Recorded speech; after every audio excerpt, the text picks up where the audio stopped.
ကဘာပေါ်မှာရှိတဲ့တိရစ္ဆာန်မျိုးစိတ်တိုင်းမှာထူးခြားမှုတွေရှိပါတယ်။စက္ကန့်ပိုင်းအတွင်းမှာတင်သားကောင်တွေရဲ့သွေးတွေကိုခဲစေတဲ့စိတ်ထုံးထွင်နိုင်တာမျိုးဒါမှမဟုတ်လူတွေရဲ့မျက်လုံးထက်ပိုမြန်ဆန်စွာရွေရှားနိုင်တဲ့ရှားတွေပိုင်ဆိုင်ထားတာမျိုးဒီလိုမျိုးတဘာဝလွန်စွမ်းအားတွေကိုပိုင်ဆိုင်ထားကြတဲ့သတ္တဝါတွေလည်းရှိနေကြပါတယ်။ဒါကြောင့်အခုဗီဒီယိုလေးထဲမှာပြပြပေးသွားမယ့်အကြောင်းအရာလေးတွေကတော့တချို့တိရစ္ဆာန်လေးတွေလှုပ်လေးရှိတဲ့ထူးဆန်းတဲ့အရာလေးတွေကိုပြပြပေးသွားမှာဖြစ်ပါတယ်။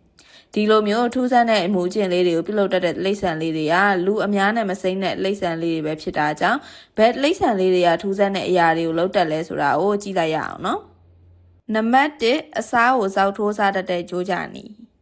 ဂျိုးကြနီတွေကခြေထောက်တစ်ဖက်ထဲနဲ့ရေတိမ်မှာရက်တတ်တယ်လို့နာမည်ကြီးကြတဲ့သတ္တဝါလေးပဲဖြစ်ပါတယ်။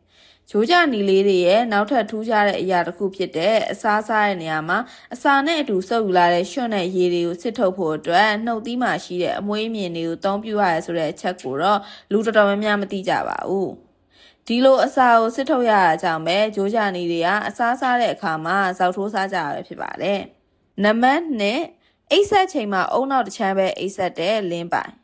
လင်းပိုင်တွေကနိုးတိုက်သတ္တဝါတွေဖြစ်ကြပြီးပင်လယ်ထဲမှာအချိန်တော်ကြာအသက်ရှူနေနိုင်ပေမဲ့တစ်ခါတလေမှာတော့လေထဲကိုခုန်တက်ဖို့လိုအပ်ကြပါတယ်။ဒါကဘာဖြစ်လို့လဲဆိုရင်တော့လင်းပိုင်ရဲ့အုံနောက်ကရေမျက်နှာပြင်ပေါ်ကိုရန်ဖန်ရန်ခါတက်ပြီးအသက်ရှူဖို့အတွက်လုံလောက်တဲ့ထိန်းချုပ်မှုကိုဆက်လက်ထိန်းသိမ်းထားနိုင်ဖို့အတွက်လိုအပ်တာကြောင့်ပဲဖြစ်ပါတယ်။ဒါအပြင်လင်းပိုင်တွေကအိတ်ဆက်ချိန်မှာမျက်လုံးတစ်လုံးကိုအမြဲတမ်းဖွင့်ထားပြီးအိတ်တတ်တာကြောင့်အုံနောက်တစ်ချမ်းကတော့အမြဲတမ်းအလုံးလုံးနေရတာပဲဖြစ်ပါတယ်။နံပါတ်3ကမ္ဘာအလေးချိန်အစီးဆုံးအပြာရောင်ဝေလငါဝေလငါတွေအလေးချိန်များကြတာကိုလူတိုင်းသိကြပေမဲ့ဒီလောက်များမယ်တော့ဘယ်သူမှထင်ကြမှာမဟုတ်ပါဘူး။အပြာရောင်ဝေလငါတစ်ကောင်ရဲ့အလေးချိန်ဟာစင်3-4ကောင်နဲ့ညီမျှပြီးဝေလငါတစ်ကောင်ရဲ့ရှာစင်တစ်ကောင်ရဲ့အလေးချိန်နဲ့ညီမျှပါတယ်။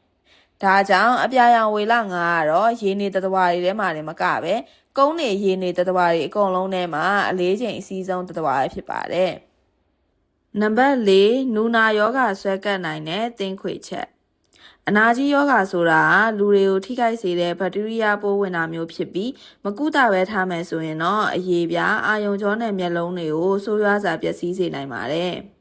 ဒီလိုယောဂမျိုးဟာနောက်ဆုံးကျရင်ခန္ဓာကိုယ်တစ်ခုလုံးကိုထုံကျင်စေပြီးအမေးပါးတွေကိုဆုံးရှုံးစေနိုင်တဲ့စင်ပွားယောဂပိုးတွေကိုပါရစေပါတယ်။ဒီလိုယောဂမျိုးဟာတိရစ္ဆာန်တွေကိုကူးစက်မှုအလွန်နည်းပါးပေမဲ့သင်းခွေချက်တွေကတော့ကူးစက်နိုင်ပါတယ်။သင်းခွေချက်တွေဒီလိုယောဂမျိုးခံစားရတယ်ဆိုရင်တော့လူတွေလိုပဲခံစားရမယ့်ဝေဒနာကတော့အတူတူပဲဖြစ်ပါတယ်။နံပါတ်5ခေါင်းထဲမှာမဟုတ်ဘဲခန္ဓာကိုယ်ထဲမှာအုံနောက်ရှိနေတဲ့ပိုးဟပ်ကဘာကြီးပြည့်ရင်တောင်မှအသက်ရှင်ကြံရနေမဲ့တိရစ္ဆာန်တွေထဲမှာတော့ထိတ်ဆုံးကပါနေတာပိုးဟပ်ပါပဲ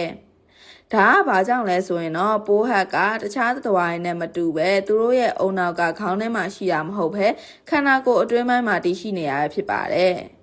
ဒါကြောင့်ပိုးဟပ်တကောင်ခေါင်းပြက်နေရင်တောင်မှပဲသူ့ရဲ့လုပ်ငန်းစဉ်ကတော့ဆက်လက်လည်ပတ်နေမှာဖြစ်ပါတယ်ဒါပေမဲ့စားစရာပါဇက်ကတော့မရှိတော့တာကြောင့်နောက်ဆုံးကြရင်တော့သေဆုံးရမှာဖြစ်ပါတယ်နံပါတ်6 360ဒီဂရီမြင်နိုင်တဲ့ဖားများရှေ့မှာရှိတဲ့အရာရောနောက်မှာရှိတဲ့အရာကိုပါမြင်နိုင်တာကတော့ဖားတွေပါပဲဖားတွေရဲ့မျက်လုံးကသူတို့ရဲ့နောက်ွယ်မှာရှိတဲ့အရာတွေအပါအဝင်ပတ်ဝန်းကျင်မှာရှိတဲ့အရာအားလုံးကိုအချိန်မီမှမြင်နိုင်ပါတယ်ဒါကြောင့်ဖားတွေကိုအလစ်ဝင်တိုက်ဖို့ခက်ခဲပြီးအဲ့ချိန်မှာမှပဲဖားတွေကမျက်လုံးကိုဖွင့်ပြီးတော့အိတ်တက်ပါသေးတယ်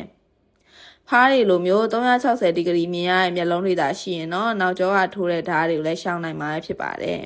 ။အခုပြပြပေးခဲ့တာလေးတွေကတော့ပတ်ဝန်းကျင်မှာမြင်နေကြားနေကြတိရစ္ဆာန်လေးတွေဖြစ်ပေမဲ့သူတို့ရဲ့လူသိနေတဲ့ထူးခြားဖြစ်စဉ်လေးတွေကိုပြပြပေးခဲ့တာပဲဖြစ်ပါတယ်။အခုလိုမျိုးဗဟုသုတရစရာအကြောင်းအရာလေးတွေကိုစဉ်ဆက်မပြတ်သိကျင်နေဆိုရင်တော့ channel လေးကို like and subscribe လုပ်ခဲ့လိုက်တော့နော်။